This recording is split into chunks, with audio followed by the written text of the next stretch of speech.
ने एक बात कही कि अपने अधिकारों के लिए तुम्हें लड़ना पड़ेगा और लड़ने के लिए तुम्हें पढ़ना पड़ेगा, क्योंकि पढ़ने से ही ज्ञान आएगा।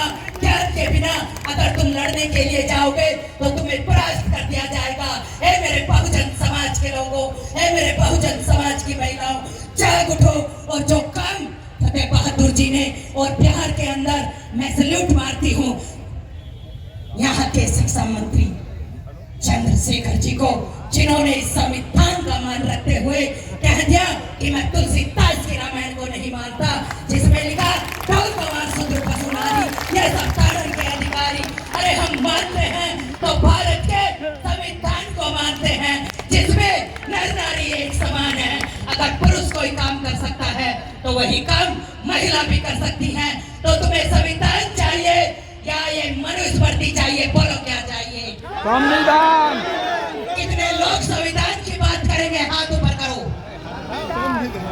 अरे वाह, जो कोई संविधान की बात करेगा वही देश पर राज करेगा। अरे प्यार की धरती से आगाज कर दो, क्योंकि यहीं से सम्राट अशोक का यह आगाज है। उन्होंने यहीं से शुरुआत की, इस प्यार की पावन भूमि से इस भारत को अखंड भारत बनाया। और उनसे ज्यादा सम्राट बेहतर आज तक कोई साबित नहीं हुआ। हुआ क्या? वो बुद्ध की शरण में गए, तो जब बुद्ध की शरण में सम्राट अशोक गए तो हम भी बुद्ध की शरण में जाएंगे। इस भारत में प्रथम नारी महिला शक्ति पाखंडवाद को नकारते हुए उन्होंने बुद्ध के मार्ग को चुना, तो ये महिलाएं बुद्ध की शरण में जाएंगी और संविधान की बात करेंगी। यहाँ बाबा साहेब ने जो महिलाएं पैर की ज्योति समझी जाती थी, उन महिलाओं को सर का ताज बाबा साहेब ने बना दिया। इस देश के अंदर उन्होंने सारे अधिकार महिलाओं को दे डाले। तो हम ऐसे धर्म में नहीं रहना चाहते जहाँ महिलाओं को पैर की ज्योति दासी बनाया जाता है, जुए में हारा जाता है, मेलों में बेचा जाता है। हम ऐसे धर्म का बहिष्कार करते हैं, हम ऐसे धर्म का आगाज करते हैं। रहना चाहोगी क्या ऐसे धर्म में? बोलो। तुम्हें दासी बनना स्वीकार है? तुम्हें अनपढ़ रहना स्वीकार है? तुम्हें मेलों में बिकना स्वीकार है? नहीं है तो अपने बच्चों को और खुद तुम्हें doctor, engineer, IAS, PCS, MLA, मंत्री, संतरी बनना स्वीकार है? हाथ ऊपर करो। स्वीकार है? स्वीकार है तो आ जाओ बुद्ध की शरण में, कर दो प्यार ऐसे धर्म का जो तुम्हारा सदियों से शोषण करता आ रहा है। और आज यहाँ से शपथ लेकर जाओ। इस प्रोग्राम को मनोरंजन की दृष्टि से मत देखना, क्योंकि महामना ज्योतिबा फूले जी ने अपना पूरा जीवन समर्पित करके, माता सावित्रीबाई फूले ने अपना पूरा जीवन समर्पित करके, बाबा साहेब ने अपना तमाम जीवन लगा करके, भगवान बुद्ध ने अपना राजपाट तुम्हारे लिए छोड़ करके, साहब काशीराम जी ने अपने बड़े पद को ठोकर मारकर तुम्हारे लिए, और जितने भी यहाँ नायक नायिकाएं हुए हैं उन सभी ने तुम्हारे उत्थान के लिए अपने जीवन का बलिदान कर दिया, अपने ऐसो आराम का बलिदान कर दिया। लेकिन हमारी झोली में वो सुख भर गए, तो इस सुख को तुम्हें छीनने नहीं देना है। बोलो, संविधान की रक्षा करोगे या नहीं करेंगे? आज संविधान खतरे में है। ये तानाशाही सरकार आपके अधिकारों को छीनना चाहती है। संविधान बचाओ, देश बचाओ। देश बचाओ, देश बचाओ। संविधान बचाओ, अपनी पीढ़ियों का भविष्य बचाओ। संविधान बचाओ, इस भारत के अंदर सबका स्वतंत्रता, न्याय, भाईचारे का पैगाम लाओ। हमें किसी से कोई ईर्ष्या नहीं, कोई द्वेष नहीं। अरे आ जाओ भगवान बुद्ध के धर्म में, आ जाओ वैज्ञानिक धर्म में। हम इसमें विश्वास नहीं करते कि हनुमान जी सूर्य को कटक गए, हम नहीं करेंगे। जो कोई करे करे, लेकिन हम इस पर विश्वास नहीं करेंगे। हम इस बात पर विश्वास करेंगे कि पूरे संसार में सूर्य नाम का एक ही ग्रह है और वो पृथ्वी से 13 लाख गुना बड़ा है। उसके अंदर बहुत आग है, उसे कोई बंद नहीं कर सकता। अरे कोई ये तो पूछे कि जब हनुमान जी उसे मुंह में दे रहे थे तो हनुमान जी कहाँ खड़े थे? सोचने का काम कौन करेगा? कौन करेगा सोचने का काम? इसलिए जो ये लिखा है, बहुत बहुत धन्यवाद। मंदिर का मतलब, अरे बोलो, सामने लिखा है, क्या डर रहे? मंदिर का मतलब मानसिक गुलामी का मार्ग है। मंदिर का मतलब मानसिक गुलामी, और शिक्षा का मतलब प्रकाश का मार्ग। प्रकाश का मार्ग।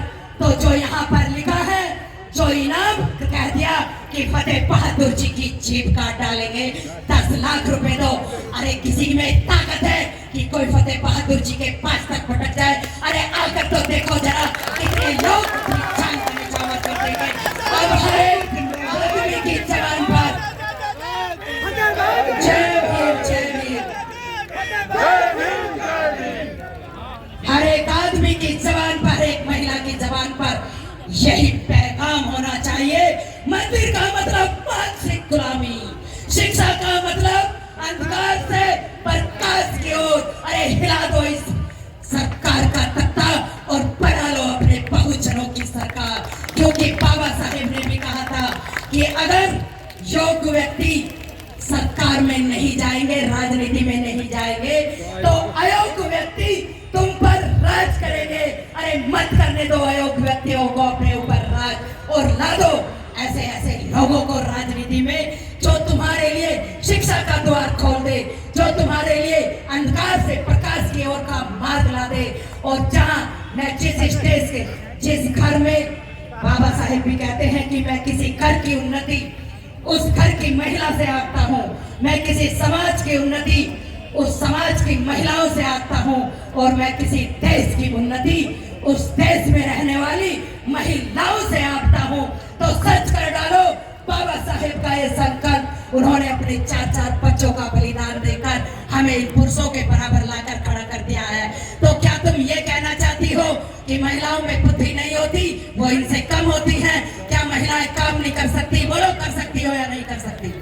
अरे महिलाएं घर भी संभाल सकती हैं और ऑफिस में भी जाकर काम कर सकती हैं। महिलाओं में दुगनी ताकत पुरुषों से बराबर मैं मानती हूँ, क्योंकि महिलाएं जिस तरीके से घर को मेंटेन करती हैं और बाहर का भी काम देखती हैं, ये पुरुष नहीं कर सकते।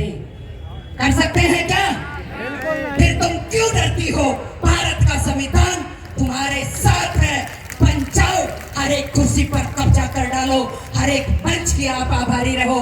और मैं इस मंच पर देख रही हूँ कि यहाँ पर महिलाओं की भागीदारी बोलने के लिए फतेह बहादुर जी ने बराबर से चला रखी है। तो मैं एक बार उन्हें सैल्यूट मारती हूँ कि यहाँ महिलाओं के साथ कोई भेदभाव नहीं किया गया, और जिस मंच पर किया जाएगा मैं तो वहां चुपचाप बैठूंगी नहीं, क्योंकि अभी तक ना मैं किसी संगठन से जुड़ी हूँ, लेकिन बाबा साहेब के मिशन के लिए मैंने अपना जीवन समर्पित कर दिया है।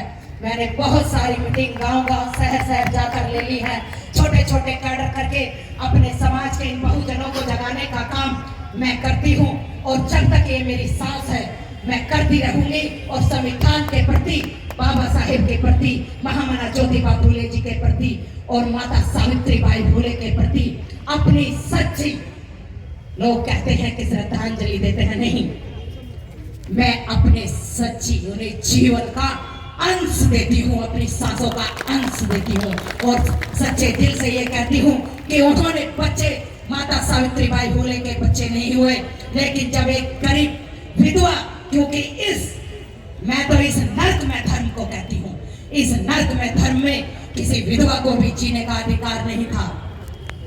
पति के साथ सती कराना इन्होंने अपना धंधा समझ रखा, पारंपरिक परंपराएं बना दी। और जब वही एक ब्राह्मण महिला, उसका पति मरा, वो मरने के लिए जा रही थी, तो माता सावित्रीबाई फूले ने उस महिला को रोका और उसकी जान बचाई, और उसने कहा कि मेरे बच्चे का क्या होगा, लोग मुझे जिंदा नहीं छोड़ेंगे, इस धर्म में मुझे जिंदा रहने का अधिकार नहीं है। माता सावित्रीबाई फूले ने कहा कि मेरे रहते हुए कौन तुम्हारी हत्या करेगा, मैं तुम्हारे बच्चे को पालूंगी। और वही बच्चा आगे चलकर माता सावित्रीबाई फुले ने उस बच्चे को पाला, उस महिला को शरण दी और वो बच्चा आगे चलकर एक डॉक्टर बना, माता सावित्रीबाई फुले का नाम रोशन किया, महामना ज्योतिबा राव जी का नाम रोशन किया।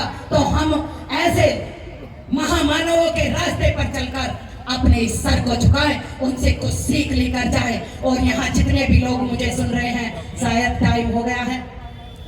नहीं बोलिए बोलिए